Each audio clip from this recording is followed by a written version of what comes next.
Mummy, થોડી વાર આ બધું હટાવીને ઊભા થઈ જાવ ને તો હું અહીંયા કચરા પોતા કરી દઉં. અત્યાર સુધી ક્યાં મરી ગઈ હતી? મેં તને કેટલી વાર કીધું સવારમાં હું જાગું ને એ પેલા મારા ઘરનું બધું કામ પતી જવું જોઈએ. મમ્મી, આજે આંખ જરા વધારે લાગી ગઈ એટલે ઉઠવામાં મોડું થઈ ગયું.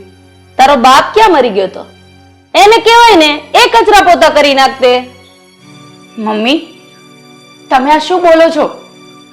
એ મારા પપ્પા છે, એ શું કામ કચરા પોતા કરે?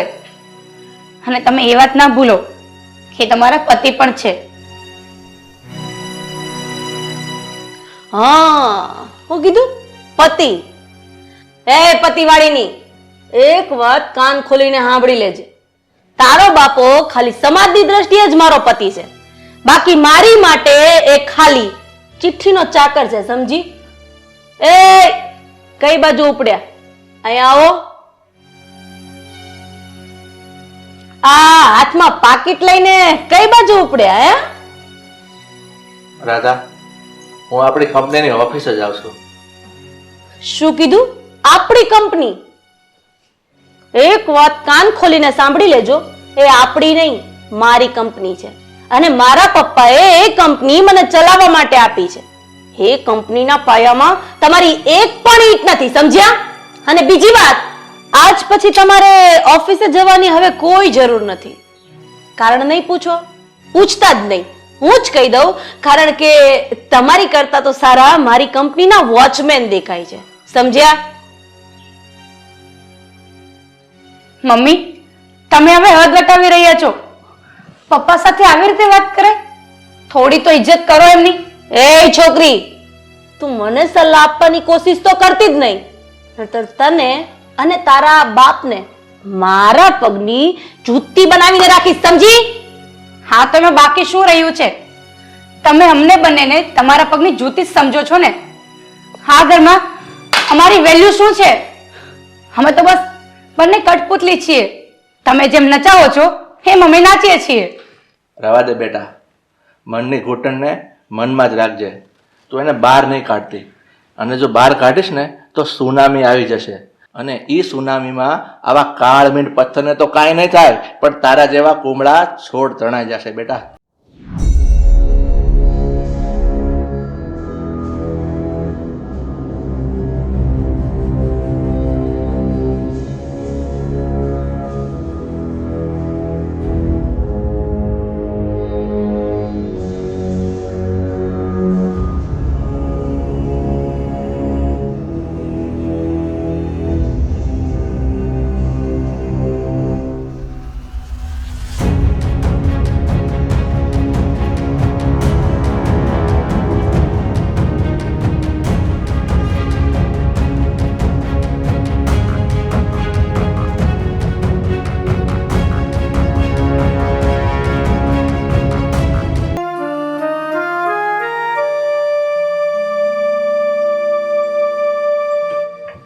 અરે પપ્પા, તમે આ બધું શું કરી રહ્યા છો? તમે શું કામ રૂમની સાફ સફાઈ કરો છો? પપ્પા, તમે બેસો, હું રૂમની સાફ સફાઈ કરી દઉં છું. બેટા, હવે તો મારે આ જ કામ કરવાનું છે ને, અને આટલી જ ઓકાત છે મારી. એ બધું છોડો, ચલો તમે પેલા અહીંયા બેસો.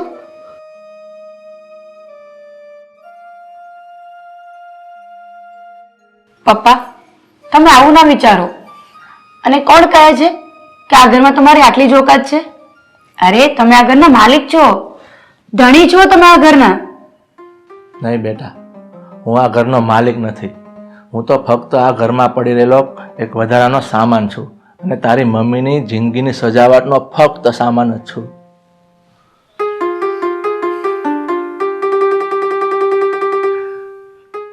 પપ્પા, આ બધી મારી જ ભૂલ છે અને મારી ભૂલનું જ પરિણામ છે. મારી મમ્મી વિધવા થઈ ને એટલે મેં જ એમને તમારી સાથે લગ્ન કરવા કહ્યું, કારણ કે હું તમને વર્ષોથી ઓળખતી હતી.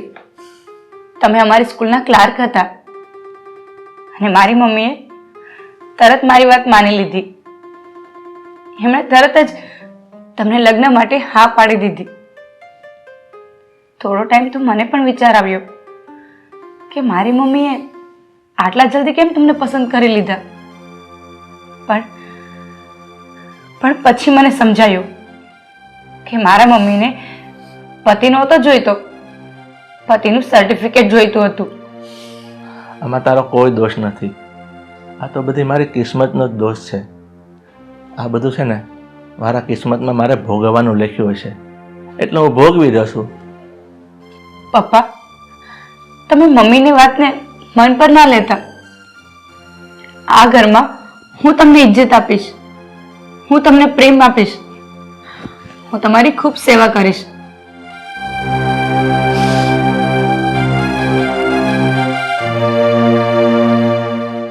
બેટા, હું તારો સગો બાપ નથી, છતાં પણ હું તને મારી સગી દીકરી જ સમજુ છું. અને એટલે જ આ તારી મમ્મીના કડવા વેણ સાંભળી અને અહીંયા પડ્યો રહ્યો છું. કારણ કે મને તારી મમ્મીના હાથમાં તારું ઉજળું ભવિષ્ય મને નથી દેખાતું બેટા, નથી દેખાતું.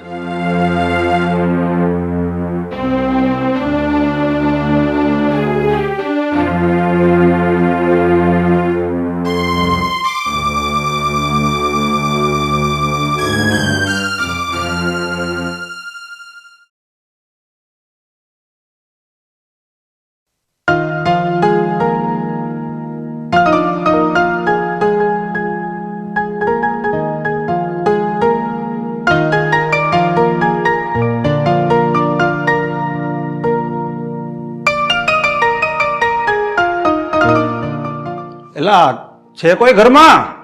કોઈ દેખાતું કેમ નથી?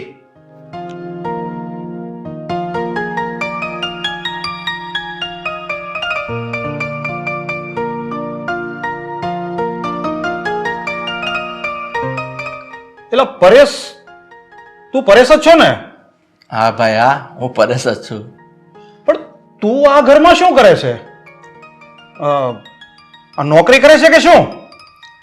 નહીં ભાઈ નહીં, હું આ ઘરમાં કાંઈ નોકરી નથી કરતો. હું તો આ ઘરના મેડમ છે ને, રાધા મેડમ, એનો પતિ છું. હે? એલા તું રાધા મેડમ નો પતિ છો? એલા ભાઈ, આ વાત તો માનવામાં નથી આવતી. એલા ભાઈ, માનવામાં તો હજી મને નથી આવતું, પણ હવે એ બધું છોડ. ચાલ બેસ તો ખરો, ઘણા દિવસે આવ્યો છો.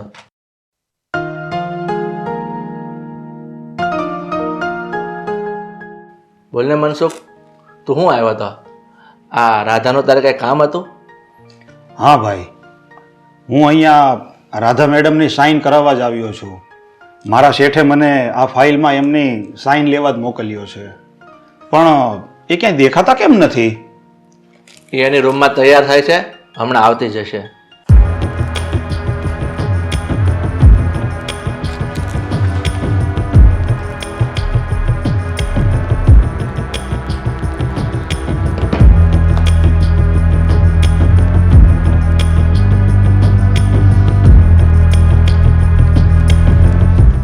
મેડમ, આ જરા.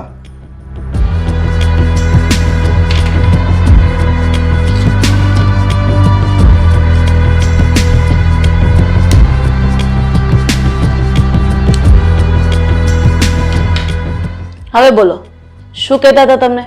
અને ક્યાંથી આવ્યા છો અને કોણે મોકલ્યા છે તમને? મેડમ, હું ઇન્ટાસ કંપનીમાંથી આવું છું. તમારી જે કાંઈ ડીલ થઈ છે ને, તો આ ફાઇલમાં તમારી સાઇન લેવાની છે, તો તમે બરાબર જોઈ લ્યો, ચેક કરી લ્યો અને સાઇન કરી આપો.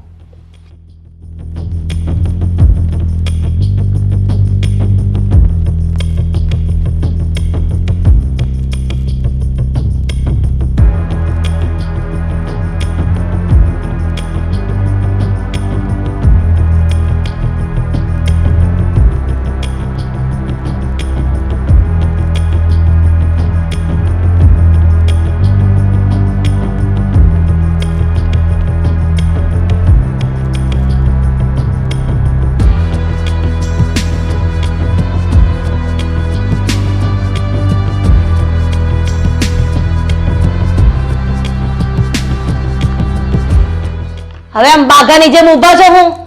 હા, ગેસ્ટ આવ્યા છે એટલી તો ખબર પડવી જોઈએ ને. જાઓ, ચા નાસ્તાની વ્યવસ્થા કરો અને સાથે ગાભો લેતા આવજો. ટીપા ઉપર ગાભો મારો.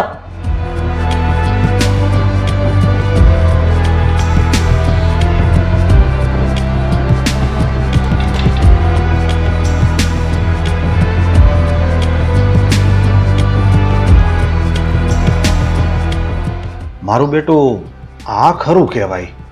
આ પરેશ એમ કહે છે કે હું રાધાનો પતિ છું અને આ બાઈ તો એને કૂતરાની જેમ રાખે છે, ઊભી પૂંછડીએ નચાવે છે. હો,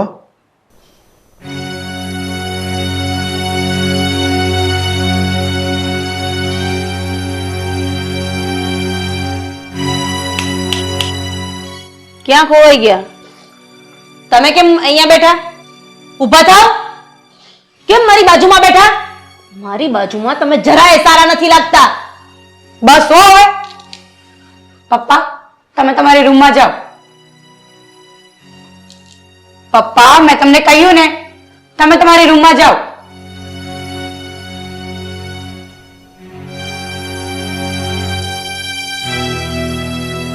સારું ત્યારે મેડમ, મારું કામ બધું થઈ ગયું છે એટલે હવે હું રજા લઉં.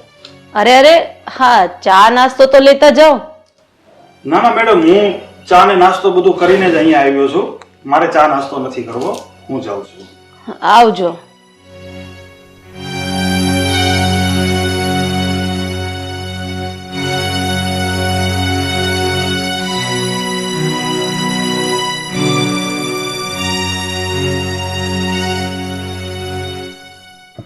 મારો બેટો આ 3% પરિયો આ હવડી મોટી રાધા મેડમનો પતિ કઈ રીતે બની ગયો હશે?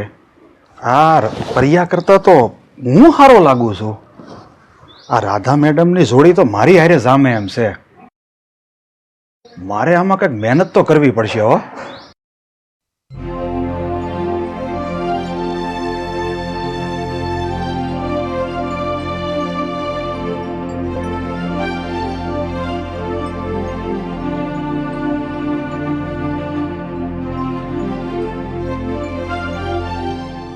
પરેશ કેમ છે ભાઈ? કેમ ચાલે બધું? બસ બહુ સારું છે ભાઈ. અને આ હાથમાં થેલી લઈને કઈ બાજુ જાશો? આ શાકભાજી લેવા માટે નીકળો છું ભાઈ. શાકભાજી લેવા? કેમ ઘરમાં કોઈ નોકર ચાકર નથી રાખ્યા? તે આવા બધા કામ તારે કરવા પડે છે? તને તો ખબર છે, આ રાધાએ મને નોકર બનાવી તો ઘરમાં રાખ્યો છે. પરેશ પરેશ, તારી આવી હાલત મારાથી જોવાતી નથી. હો, એટલે ભલા માણા, આવી જિંદગી કઈ થોડી જીવાતી હશે? અને તું આવડી મોટી મિલકતનો માલિક છો અને તારી હાવ આવી હાલત. તો હું શું કરું ભાઈ? મારી પાસે આવી જિંદગી જીવા સિવાય બીજો કોઈ રસ્તો જ નથી. અરે ભલા માણા, તું મરદ થઈને આવી નમાલા જેવી વાતો કરીશો? હે? અને આવા મરદ જેવા મરદ થઈને આવી કઈ બાયડીની સાંકરી કરીને થોડી જિંદગી જીવાય? તો હું શું કરું બોલ, તું જ મને કંઈક કહે. એટલે હું કરું એટલે? એટલે નીકળી જાને આ કપાતર પાયડીને ઠેબુ મારીને આવી કૂતરા જેવી જિંદગી થોડી કઈ જીવાતી હશે? ભલા માણા, આ દુનિયા કવડી મોટી પડી છે. ગમે ત્યાં નીકળી જાને, ગમે એ કામ ધંધો કર અને તારી જિંદગી જીવીને આને મૂકી દે તું તારે. તારી વાત ખરી છે દોસ્ત, પણ આ એટલું બધું સહેલું પણ નથી. ઠીક ત્યારે ભાઈ, હવે હું જાઉં છું, મારે મોડું થાય છે.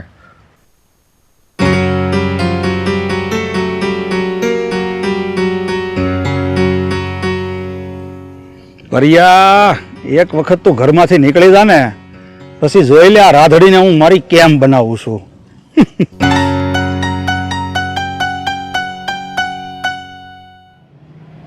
હા તો દર્શક મિત્રો, આપણે અત્યારે જોયું આ મનસુખ જે પરેશનો મિત્ર છે, એ પરેશની પત્ની રાધાને પામવા માટે, તેની સાથે લગ્ન કરવા માટે એ પરેશને રસ્તામાંથી હટાવવા માંગે છે. તો શું આ મનસુખ પરેશને એના રસ્તામાંથી હટાવી શકશે કે નહીં, એ જોવા માટે તમારે અચૂક જોવો પડશે અમારો નેક્સ્ટ એપિસોડ ભાગ 2.